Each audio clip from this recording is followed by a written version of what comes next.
अस्सलामुअलैकुम नाज़रीन, आप देख रहे हैं अल शरीफ फाउंडेशन न्यूज़। सबसे पहले चौधरी परवेज इकबाल की रिपोर्ट के मुताबिक पाकिस्तान तहरीक इंसाफ पीटीआई के कारकुनों ने लाहौर के केनाल रोड पर खड़े ट्रेलर के शीशे तोड़ दिए हैं, जबकि धर्मपुरा में पुलिस ने डंडा बरादर कारकुनों पर शेलिंग की है। पुलिस ने रास्ता बंद करने के लिए केनाल रोड पर ट्रेलर खड़ा किया था, जिसके पीटीआई कारकुनों ने शीशे तोड़ दिए। लाहौर में दफा 144 लगने के बाद पुलिस ने पीटीआई के 10 के करीब कारकुनों को हिरासत में ले लिया है। जमान पार्क को जाने वाले रास्ते मुकम्मल बंद कर दिए गए हैं। पुलिस का कहना है कि जमान पार्क केनाल रोड से कारकुनों को हिरासत में लिया जा रहा है। पुलिस ने कहा कि वाटर कैनन भी जमान पार्क पहुंचा दी गई हैं।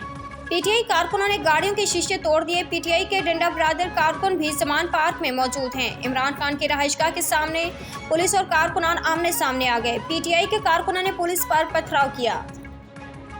मज़ीद अपडेट के लिए देखते रहिए अल शरीफ फाउंडेशन न्यूज़।